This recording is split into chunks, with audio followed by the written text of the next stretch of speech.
Hey hosers, we've got Christine coming up from the Plant Life Canada to talk about some food. So don't take off, eh?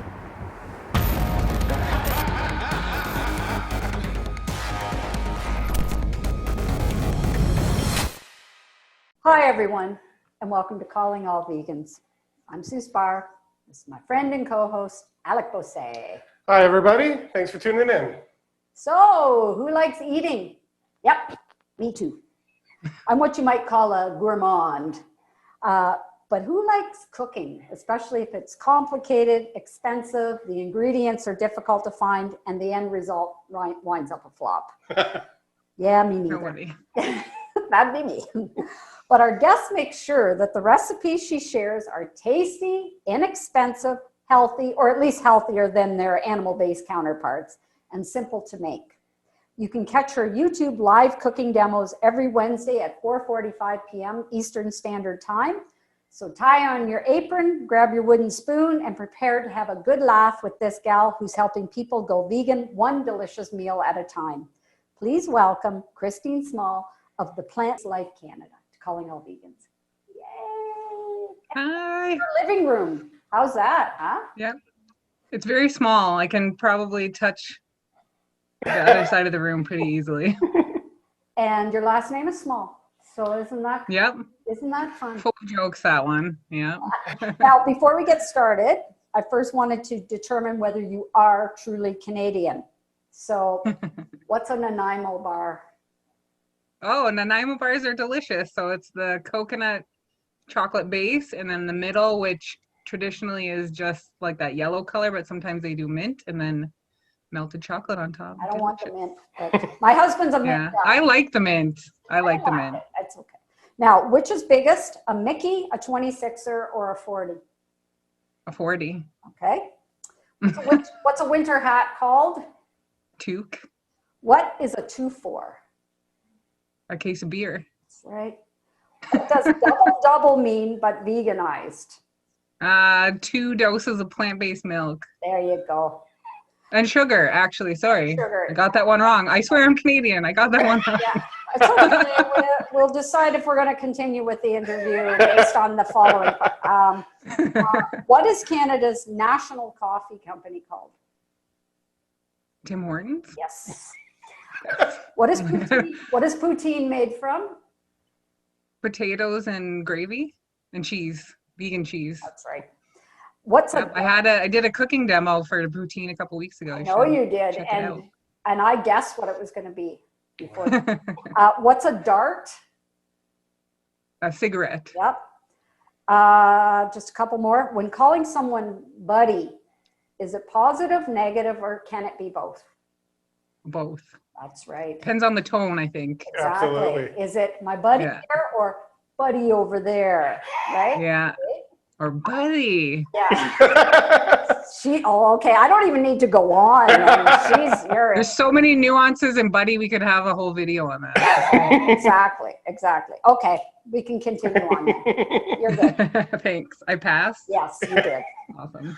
So Plant Life Canada isn't just cooking demos, but it's also gardening tips, food reviews, and you have a playlist to amplify, quote, melanated voices. Why did you start the channel, and how many episodes do you have so far?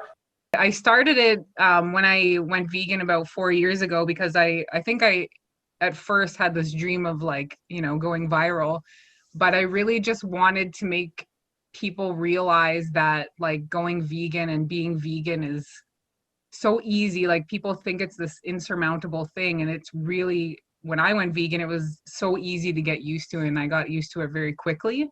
And I just wanted to get that message out to people. And as I went through my vegan journey and started doing animal activism and learning about nutrition and gardening and stuff like that and growing your own food, it just evolved into sort of all those things. So that's kind of the story behind it. And then I started doing the live demos in April when everyone was sort of locked down. Everyone started doing all this sort of online content, and I thought it would be fun just to get online and do live videos. So I started doing them on Facebook, and then I'd upload them onto YouTube, and now they're just on YouTube only. So you're very brave. Do you have any formal cooking background, or is this kind of shooting from the hips? How did you get started? It's definitely shooting from the hips. I've always loved food, eating it and making it for other people. I've always been a baker. In my pre-vegan life, I used to make like wedding cakes and birthday cakes. Oh, wow. So I always just loved cooking and trying new things. Like my mom sort of had like 12 standard recipes she made, you know, from the age of 0 to 18. And I like eating different food every day, and encouraging people to try different stuff, and cooking for people.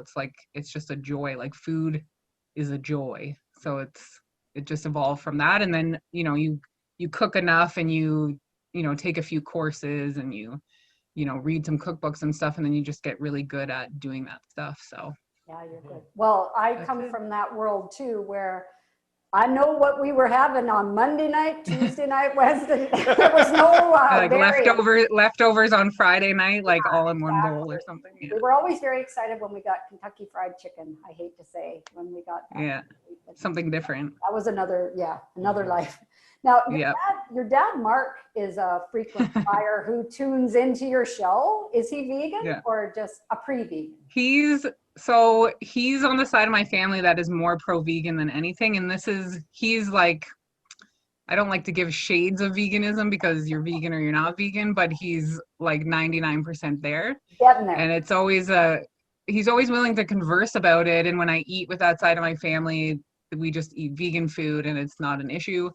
So they he loves it. My brothers eat vegan food all the time with us too, and my aunt. So it's really nice to like hang out with him. But I also always bug him, and if he's watching this, I'll bug him some more, because he is involved in the Green Party, and I'm always complaining to him about how so many people in the Green Party are not vegan. Well, they promote milk. They promote dairy. Yeah. That's one thing for sure. So I'm always like poking him, like, speak up. Come on, Dad. Yeah, let's go. So, but he gets it. So that's a big step. Absolutely. And so he's making lots of changes. It's just with that type of person, it's getting that like last 1%. Like, what is that thing that you're not, you can't give up, right? Yeah. Or you can't let go. Gotcha. So on your show, how do you decide what to make?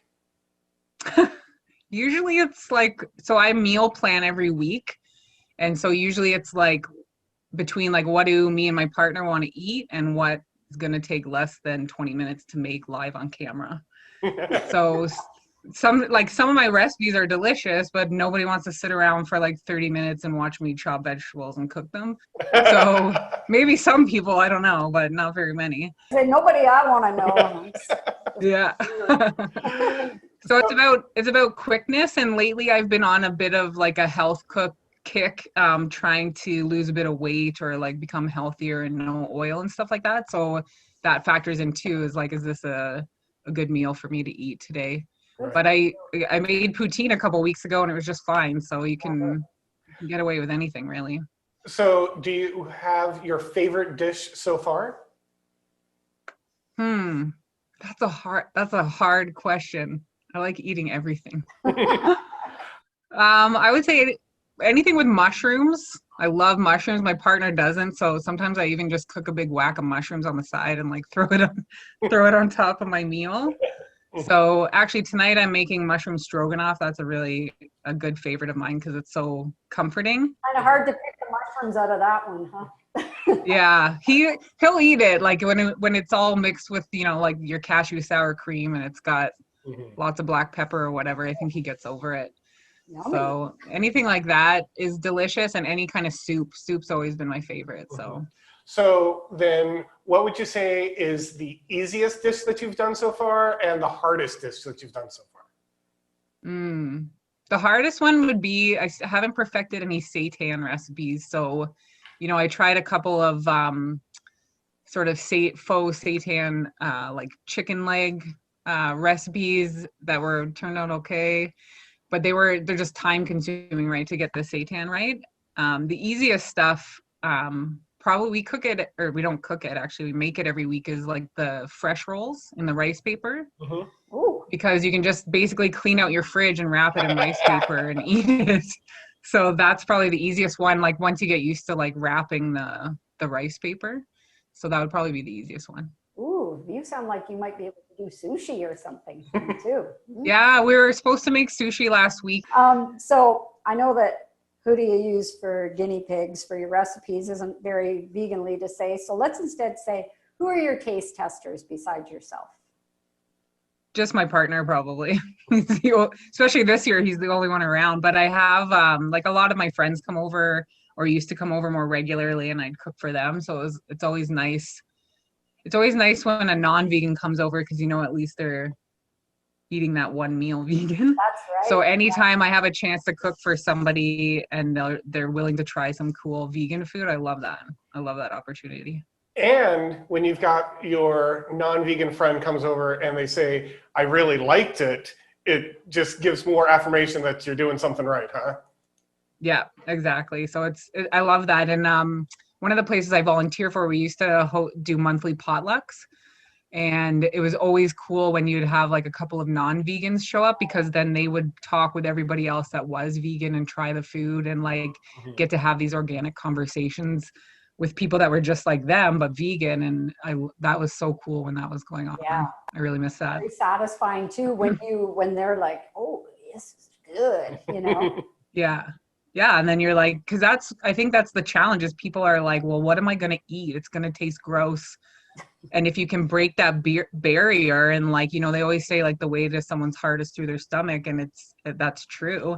And if you can get them to realize that they can still eat this like delicious food, it's not hard to make. You're not like you're not doing really when you're cooking food, it's not a 180. It's very easy to cook vegan food. So when you have those little moments with people, it's like, it's priceless. So any embarrassing moments like the curtains going up in flames or anything while you've been on air, or pretty? Nothing bad, but last week I made tacos and we had cashew sour cream. And when I ate it, I didn't realize I had like a huge drip of sour cream in my hair, and I kept talking this cool dynamic like dialogue, and meanwhile my hair is like swinging back and forth, looked like sort of like bird poo on my hair. And so what you're saying is that nobody could taco about it? Don't encourage me. Oh, there's a little kitty walking. I felt obligated to laugh for no reason. Please. Must be nerves. Yeah. Oh. I have to laugh at the jokes. It's okay. You can say that I'm not your friend anymore. Oh, God. I actually love jokes like that, so keep them coming. So I loved the vegans at the cottage doing their vegan burger taste test. Any more review videos planned? I have so many filmed and I haven't edited them. I'm like the laziest wannabe YouTube star because I have filmed all this stuff and then I don't edit it, but I work full time as well. And I volunteer a couple of places. So like when I get off my computer at the end of the day, the last thing I want to do is like sit down for a few more hours and edit. But I'm trying to work. Yeah, I'm trying to work on, even just chipping away 10 minutes at a time. But the review videos are cool because you get to try all this different stuff. And then I like watching review videos because then you can see where you want to spend your money. Because it kind of sucks to buy something and spend money on it, and then you like after one bite it's gross to you. So well, maybe people will start sending you free stuff too to review. Yeah, it happened once with like an eco-friendly cleaner product. I'll plug them because they're cool. They're called Hope Pods.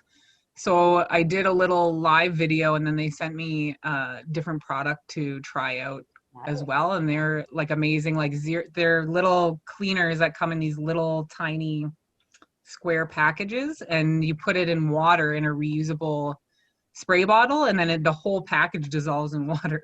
Oh, nice. Cool. And then it's really cool. So now I'm like, I should be an ambassador for them because I love that stuff. So. Now, do you encourage requests for your show? And if so, can I make one for your? Yes, I love, as long as I can make it quick.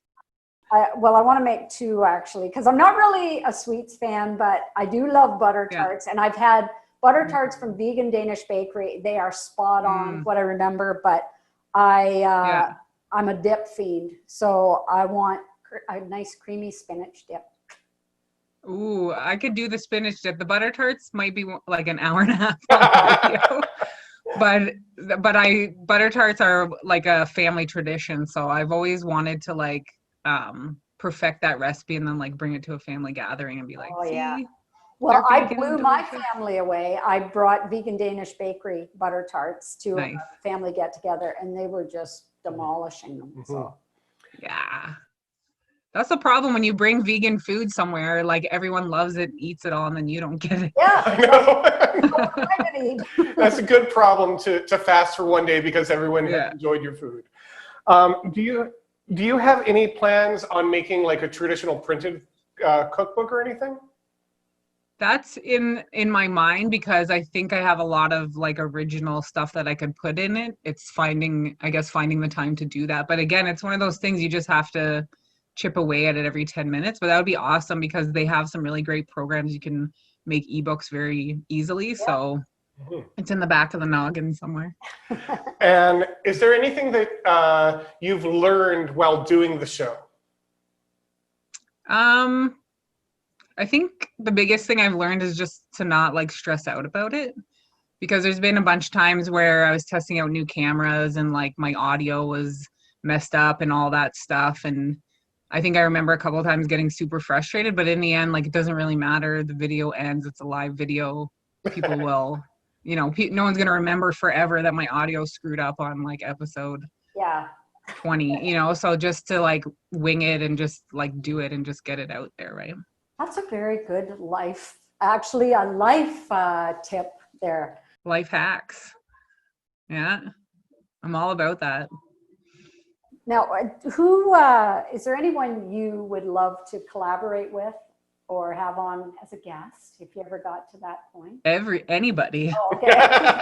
Anybody who bring it in. Yeah. I'd love to do that. I always want to have like if I live closer to my dad, I would have my dad on because he's such a cracker in the live video chats and stuff. So it'd be cool to have like people with me cooking. That would be neat. And then my kitchen's pretty small, so the setup is not the greatest for it, but it would be nice to do that in the future and have people join.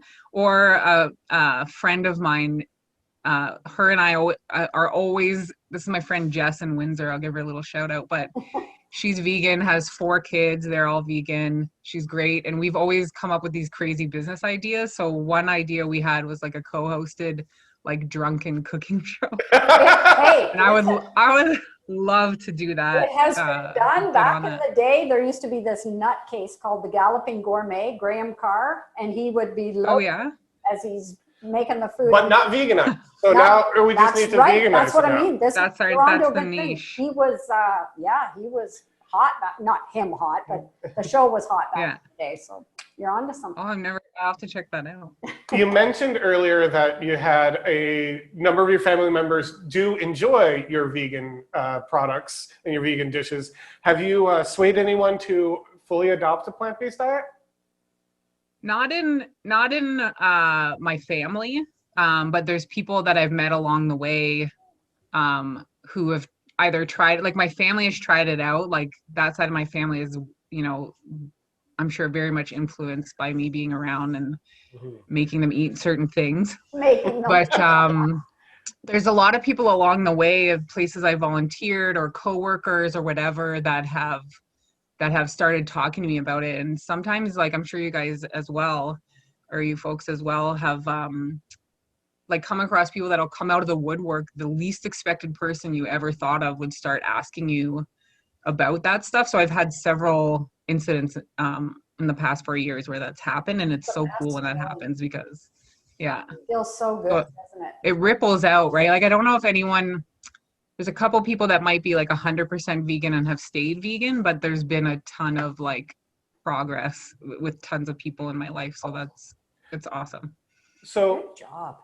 For yourself, what was it that kind of woke you up and made you decide to choose veganism? Well, I went vegetarian a long time ago. I'm sure this is a common story in the vegan community as well. Never heard this one before. I read a book a long time ago called Skinny Bitch. I don't know if you've ever heard of it. and they are plant-based. And there was one sentence, and I tell people this all the time, it was one sentence that made me stop eating meat instantly. And they said, you know, even if you buy the freshest, most local, humanely raised, organic meat, you're still eating the rotting corpse of a dead animal. And I was like, oh my God, you're right. And I like stopped eating meat instantly. And then I was vegetarian for a while. I actually went back to eating meat. And then it was with like an ex-boyfriend. And then the day that I left him, I went vegetarian again. And that lasted for like 2 years. And in the back of my mind, I was always like, well, I should just be vegan. Like, why am I eating like cheese? I was just eating basically cheese and tuna fish. And I was like, why am I still eating this stuff? Like, there's no, like, I should just not eat any of it. And that went on for a while. And then one year at Christmas, I told my partner, I had only been with him like less than a year. And I was like, I'm going to go vegan January 1st. Like, you know, you do what you want, but like that, I'm going there. And then over Christmas break, I was like, I'm going to sit down and watch a bunch of documentaries and just like get it in my brain. And then January 2nd, 4 years ago, I think it'll be 4 years, January 2nd. I don't want to say it. What's a vegan term for cold turkey? I know. You know, I just went cold turkey and like just didn't go back. So. What's your kitty's name? You keep seeing your kitty. Yeah. Oh, is he going behind? I'm surprised he's not meowing. I was looking for his toy earlier because he does this crazy, weird, creepy meow when he's fighting his toy. Now, what other forms of activism do you engage? I mean, you've got this very unique form through cooking, but what about the more traditional forms, I guess? So, you know, like I did for a time the Cube of Truth. So Alec was at one of my first events. I met you. I think the Barrie one did their first one, and when the Burlington, Ontario did their first one. So that was when I met Alec. Way back. Way back. So, and you know, you see people at events all the time. So I was doing that for a while. I also volunteer. I'm on the board of directors for an organization here in Mississauga called Studio 89. And their whole mandate is for people, for the planet, and the animals. So we're closed right now because of COVID, but we're a vegan cafe and community hub. So that part volunteerism helps advocate for animals as well. And then I volunteered for many years with Challenge 22, which a lot of vegans know about, which is a global organization where people can join for free and try going vegan for 22 days. And there's personal mentors, and they have all this content posted to their Facebook, and there's a daily challenge. And so I'm on a mini break from them, but they're a great organization to look up. And then I also have a website called love-animals.ca, which is like sort of a catch-all general resource for going vegan. And that's a template I got from a group of animal activists. I think they're based out of the Netherlands. And so they gave me the English template for Canada. So anyone can go to that website as well. So That's awesome. And just living it, right? When you live your life vegan and you're not afraid to share it and talk to people about it. I think that's a form of activism as well. Like, I'm not a fan of people that like hide that they're vegan and are ashamed to talk about it. But if you're someone that's not like super activist, as long as you live it and you talk about it, like that will influence people as well. So for sure, that's important. Living by example, and leading by example, and that little bit of humor thrown in is always very helpful. So absolutely. Yeah. So in addition to those websites and such, are there any other contact info, Instagram, Facebook, YouTube, et cetera, that you want to make sure that people can find you on? Definitely YouTube. Yeah, definitely YouTube. So I have YouTube, I have a Facebook, The Plant Life Canada, and then Instagram is The Plant Life Canada, and that's all the social media can handle. I tried to get into Reddit and like Snapchat, and I sometimes get sucked into like indirect TikTok vortexes. And I can't go down. Stay out of it. Yeah, forget You lose it. your whole life. I lost 40 minutes last night and stayed up way past my bedtime. And my partner came home and he's like, "Why are you up?" And I was like, almost like in tears, like, "I got stuck on TikTok. I can't get off."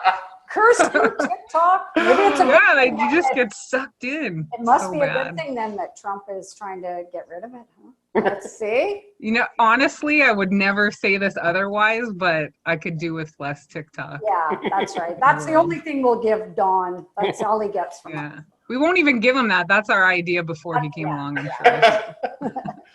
Well, I want to say thank you again for taking some time to be on the show. It's been an absolute pleasure to catch up with you and find out about your channel. And Yeah, thank you. yeah, thank you so much today. It was an absolute pleasure. Yeah, thanks for inviting me. You're welcome. And I also want to take a moment to thank everyone who is watching today's show. If you haven't already, please make sure to like it and share it with your friends. And additionally, if you haven't already, please subscribe to not only our channel, but Christine's as well. Thank you again and have a wonderful day. We both got a plug. Okay. Good to see you. Bye. Bye.